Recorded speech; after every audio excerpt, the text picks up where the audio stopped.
Hello friends, मैं हूं प्रवीण कुमार और आप सभी को दिल से बहुत बहुत स्वागत करता हूं अपने चैनल द्रोण ज्ञान में।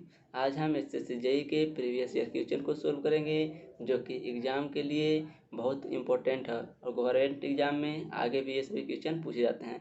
तो चलिए हम पहला क्वेश्चन को सोल्व करते हैं। यानी कि which of the flowing AC bridge is preferred for the measurement of inductance having high quality factor. तो इसका फ्रेंड्स आप सभी आंसर बताइए। इसका आंसर क्या होगा आपके लिए। इसका आंसर का टाइम स्टार्ट हो चुका है, तो चलिए इसका आंसर जल्दी से बताइए। 2, 1 आपका टाइम ख़त्म हुआ। इसका आंसर होगा हे ब्रिज। हे ब्रिज इसका करेक्ट आंसर होगा, क्योंकि हे ब्रिज जो है, Hay bridge is use for the measurement of inductance having high quality factor. Having high quality factor, medium quality factor में किसका यूज करते हैं? मैक्सवेल इंडक्टेंस ब्रिज का। और लो क्वालिटी फैक्टर में मेजर करने के लिए एंडरसन ब्रिज का हम यूज करते हैं।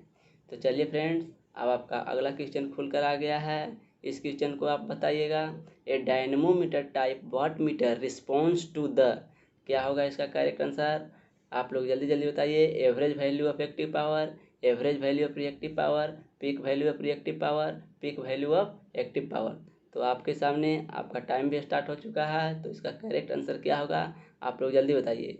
तो इसका करेक्ट आंसर होगा average value of active power. क्या होगा? Average value of active power. तो इसका एवरेज वैल्यू इफेक्टिव पावर होगा कि a dynamometer type watt meter measures average active power given by P बराबर V I cos 5 V I RMS value होता है इसमें। ठीक है, तो चलिए हम अगला क्वेश्चन की बात करते हैं। 3 नंबर, यानी potential transformer are use to measure high AC voltage, to measure high DC voltage both A and B. और डी नंबर में है as protective device in high voltage circuit. तो आपके लिए इसका भी टाइम स्टार्ट हो चुका है, तो जल्दी से इसका करेक्ट आंसर क्या होगा आप लोग बताइए। चलिए फ्रेंड्स, आप लोग इसका जल्दी से आंसर बता दीजिए। तो इसका आंसर क्या होगा? इसका आंसर करेक्ट होगा to measure the high AC voltage, यानी ए नंबर इसका क्या होगा करेक्ट आंसर होगा, to measure the high AC voltage. क्योंकि CTs and PTs are used to measure the high currents and high voltage respectively by transforming the lower level, यानी high level से lower level में ये convert करता है current और voltage को। चलिए फ्रेंड्स, आपके सामने नया क्वेश्चन खुलकर आया। 4 number, laboratory watt meter are induction type, moving iron type, electrostatic type, electrodynamometer type. तो इसका करेक्ट आंसर क्या होगा आप लोग जल्दी से कमेंट कीजिए। और आपके लिए टाइम भी स्टार्ट हो चुका है। टाइम हो गया 4, 3, 2, 1। तो इसका करेक्ट आंसर क्या होगा? डी नंबर, यानी इलेक्ट्रोडायनेमोमीटर टाइप। जो लेबोरेटरी वाट मीटर होता है वो इलेक्ट्रोमीटर डायनेमो टाइप होता है। Generally laboratory watt meter are electrodynamometer type watt meters, these are also called transfer type watt meters. Electrodynamometer type watt meters को हम transfer type watt metre भी बोल सकते हैं। ठीक है, तो आपके सामने नया क्वेश्चन फिर खुल कर आ चुका है। 5 नंबर, इसमें बोल रहा है guard electrodes are use in capacitance measure to minimize. तो इसका करेक्ट आंसर क्या होगा? Fringing of electric field, thermo EMF, dielectric loss, eddy current. चलिए आपके सामने टाइम भी स्टार्ट हो चुका है, तो इसका करेक्ट आंसर क्या होगा आप सभी हमें कमेंट कर बताइए। तो इसका करेक्ट आंसर जो होगा वो होगा डाइलेक्ट्रिक लॉसेस। क्या होगा इसका correct answer? Dielectric losses, capacitance measure to minimize dielectric losses. क्योंकि guard electrodes are use in capacitance measure to minimize dielectric losses, यानी कि गार्ड इलेक्ट्रोड्स का यूज किया जाता है कैपेसिटेंस मेजर में डाइलेक्ट्रिक लॉसेस को मिनिमाइज करने के लिए। इसका करेक्ट आंसर हो जाएगा। आपके सामने एक और नया क्वेश्चन खुलकर आ चुका है, इसका करेक्ट आंसर बताइएगा। In dynamometer watt meter compensating coil has equal number of turns of voltage coil and is connected in series with current coil। तो चलिए फ्रेंड्स, इसका करेक्ट आंसर बताइए कि क्या होगा। आपके सामने इसका टाइम भी स्टार्ट हो चुका है। Has equal number of turns of current coil and is connected in series with voltage coil. तो चलिए इसका करेक्ट आंसर होगा आपका बी नंबर, यानी कि has equal number of turns has equal number of turns of current coil and is connected in series with coil.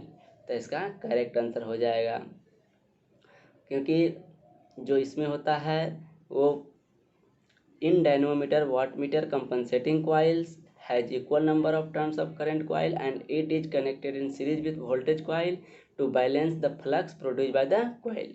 इसका correct solution होगा। तो चलिए हम अगला क्वेश्चन पर बात करते हैं। अगला क्वेश्चन आपके सामने खुलकर आ चुका है कि the burden of current transformer is expressed in watt में, वोल्ट एम्पियर में, रेटेड सेकेंडरी करंट में, और वोल्टेज रेटिंग ऑफ सेकेंडरी में। तो इसका करेक्ट आंसर क्या होगा, आप लोग कमेंट कर जरूर बताइएगा। तो इसका जो करेक्ट आंसर होगा वो आपके सामने है, आपके लिए टाइम स्टार्ट हो चुका है। तो आप बताइए इसका करेक्ट आंसर क्या होगा। वोल्ट एम्पियर क्या होगा, बी नंबर। इसका करेक्ट आंसर होगा कि वाटन transformer is expressed in volt ampere में। क्योंकि like other transformer current transformer burden is also expressed in terms of volt ampere. इसमें वोल्ट ईयर में, वोल्ट एम्पियर में ही इसको हम एक्सप्रेस करते हैं। तो चलिए फ्रेंड्स, आपके लिए नया वाला क्वेश्चन भी आ चुका है। वह 8 नंबर है कि in the measurement of power in a 3 phase circuit by 2 wattmeter method, if the 2 wattmeter shows equal rating then the power factor of the circuit is. तो इसका करेक्ट आंसर हो जाएगा क्या। आप लोग के सामने टाइम स्टार्ट हो चुका है, तो जल्दी से बता दीजिए। 0 यूनिटी, 0.8 लैगिंग, 0.8 लीडिंग। तो इसका करेक्ट आंसर आपके पास हो जाएगा बी नंबर, यानी यूनिटी हो जाता है। इसका क्योंकि 2 वाट मीटर मेथड में होता है W1 बराबर W2, तो पावर फैक्टर यूनिटी होता है। W1 बराबर माइनस W2, तो पावर फैक्टर 0 होता है। W1 प्लस W2 बराबर 0.5 होता है, और W1 बराबर प्लस W2 दो 0.5 होगा। चलिए अब हम इसका अगला क्वेश्चन बात करते हैं कि number the household energy meter is reading instrument, none of this indicating instrument, integrating instrument. तो इसका करेक्ट आंसर क्या होगा, आप सभी बताइए। आपके सामने टाइम भी स्टार्ट हो चुका है। तो चलिए इसका हम करेक्ट आंसर आप सभी को बताते हैं कि ये होगा डी नंबर, यानी इंटीग्रेटिंग इंस्ट्रूमेंट। क्या होता है, household energy meter integrating instrument है। The household energy meter is an integrating instrument. The energy meter work the principle of induction motor. For accurate reading energy meter the PC should be highly inductive यानी potential coil. Energy meter constant के equal to क्या होता है, N/P/T यानी revolution पर kWh यानी kilowatt hour. इसका जो करेक्ट आंसर हो जाएगा आप सभी को। अब 10 नंबर क्वेश्चन पर बात कर लेते हैं। 10 नंबर क्वेश्चन क्या आया है आपके सामने खुलकर कि the condition at which the flowing potential divider is independent of frequency में बी। जब आपका फ्रीक्वेंसी इंडिपेंडेंट होता है तो टाइम कांस्टेंट क्या होता है, टाइम कांस्टेंट होता है आरसी नेटवर्क में, यानी टाइम कांस्टेंट आरसी होता है। तो आरसी इसमें हो जाएगा। आपका करेक्ट आंसर क्या होगा, तो इसमें आपका करेक्ट आंसर बी नंबर हो जाएगा। क्या होगा, आपके सामने टाइम भी स्टार्ट हो चुका है, लेकिन इसका करेक्ट आंसर फ्रीक्वेंसी इंडिपेंडेंट बोल रहा है, तो टाइम कांस्टेंट बराबर आरसी होता है। तो टाइम कांस्टेंट आरसी बराबर हो जाएगा, तो वही होगा, यानी कि the potential divider is independent of frequency if the time constant for both RC network have same time constant, यानी R1 बराबर R1C1 बराबर R2C2, यानी कि R1 बटा R2 बराबर C2 बटा C1। Hence B option is correct. आपके सामने 11 नंबर क्वेश्चन भी खुलकर आ चुका है। तो आप सभी बताइएगा कि 11 नंबर क्वेश्चन का आंसर क्या होगा। The small pockets of air in the high voltage cable provides blank relative permittivity blank electric field and the at this sides breakdown is likely to be initiated. तो आपके सामने time भी start हो चुका है। High high कि लो लो कि लो high low. तो इसका करेक्ट आंसर आपके सामने क्या हो जाएगा, सी नंबर, यानी कि लो एंड हाई होता है। लो एंड हाई होगा इसका, इसमें छूट गया है फ्रेंड्स। लो एंड हाई होगा दोनों, यानी the relative permittivity of the air pocket in nearly equal to 1 which is low, यानी कि the electric field of the pocket will be more because electric field is inversely proportional to permittivity. इसका correct answer होगा, यानी कि high छूट गया है, वहाँ हाई भी होगा। 12 नंबर क्वेश्चन की बात कर लेते हैं। तो the AC bridge use for measurement of dielectric loss of capacitor is. तो इंडक्शन ब्रिज होगा कि शेयरिंग ब्रिज होगा कि वेन ब्रिज होगा कि हे ब्रिज होगा। तो ये सभी क्वेश्चन एग्जाम में बहुतों बार पूछे जा चुके हैं और आगे भी पूछे जा रहे हैं, तो आप लोग इसको सोल्व कर जरूर जाइएगा। आपका टाइम अब समाप्त हो चुका है। अब इसका करेक्ट आंसर क्या होगा?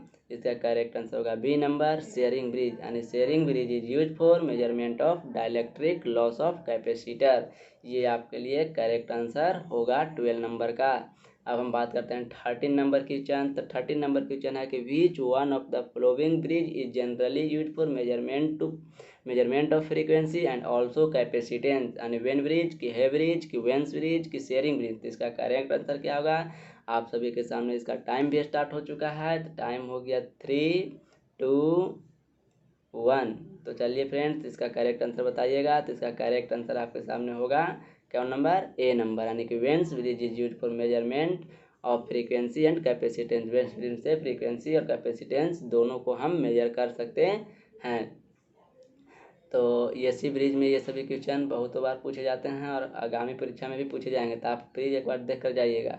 14 नंबर क्वेश्चन की बात करते हैं कि two holes are drilled in the disc on a diameter of energy meter to increase ventilation, reduce the weight of disc, eliminate creeping on no load, increase reflective torque. तो इसका correct answer क्या होगा? आप लोग सही बताइए। आपका time भी स्टार्ट हो चुका है और आप टाइम समाप्त हुआ। यानी कि आंसर नंबर इसका सी नंबर हो जाएगा। यानी eliminate creeping on no load. To eliminate creeping on no load condition, two holes are readily in the disc on a diameter of energy meter. यानी डिस्क में हम 2 होल्स कर देते हैं उस यहाँ एनर्जी। अब चलिए हम नेक्स्ट क्वेश्चन की बात कर लेते हैं। 14 नंबर क्वेश्चन आप सभी के सामने खुलकर आ चुका है। The least number of single phase watt meter required to measure total power consumed by an unbalanced load feed from 3 phase 4 wire system. तो अनबैलेंस्ड लोड को मेजर करने के लिए कितने वाट मीटर का यूज किया जाता है? तो आप सभी को बताइए। आपका टाइम भी स्टार्ट हो चुका है। तो इसका करेक्ट नंबर होगा कितना? डी नंबर, यानी कि 3 वाट मीटर। यानी for balance load 2 single phase watt meter use, for unbalance load 3 single phase watt meter use. Balance के लिए 2 वाट मीटर का यूज करते हैं, अनबैलेंस के लिए 3 वाट मीटर मेथड का हम यूज कर लेते हैं। तो ये सभी आप लोग याद रखिएगा फ्रेंड्स। अगला क्वेश्चन है 16 number. In which of the following transformer is the secondary winding always kept closed? Current transformer का, कि पोटेंशियल ट्रांसफार्मर का, कि पावर ट्रांसफार्मर का, कि डिस्ट्रीब्यूशन ट्रांसफार्मर का। आपका टाइम भी आपके सामने स्टार्ट हो चुका है। तो इसका करेक्ट आंसर क्या होगा? आप लोग कमेंट कर जल्दी बताइए।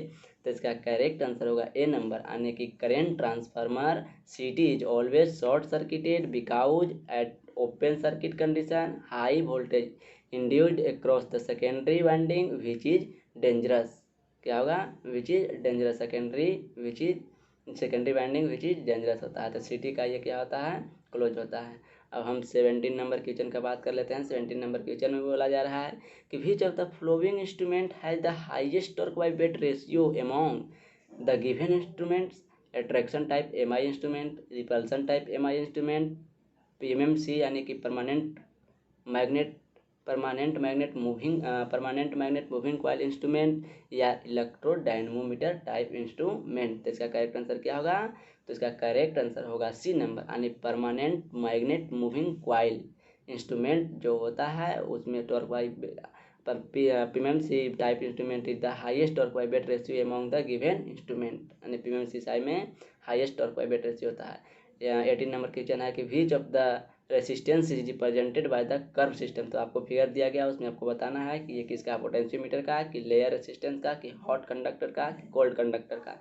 NTC hot conductor, PTC hot conductor negative temperature coefficient, positive temperature coefficient. आपका टाइम भी इसमें स्टार्ट हो चुका था और समाप्त हो गया। तो इसका करेक्ट आंसर होगा कोल्ड कंडक्टर, यानी कि पॉजिटिव टेम्परेचर कोफिशिएंट, पीटीसी यानी positive temperature coefficient here in the given curve the at the voltage across the resistance increase, the resistance also increase, so it's called conductor with PTC and positive temperature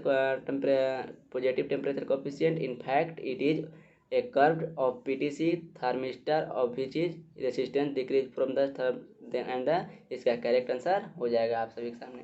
अब हम 19 number question की बात कर लेते हैं। तो 19 number question में बोला which is the most suitable thermocouple transducer for the measurement of temperature in the range of 13,000 degree Celsius to 15,000 degree Celsius. क्या होगा इसका करेक्ट आंसर फ्रेंड्स? आप लोग जल्दी से कमेंट करके हमको बताइए। क्रोमेल एल्यूमेल क्रोमेल एल्यूमेल की प्लाटिनियम रोथियम की आयरन कांस्टेंट की होगा क्रोमेल कांस्टेंटन।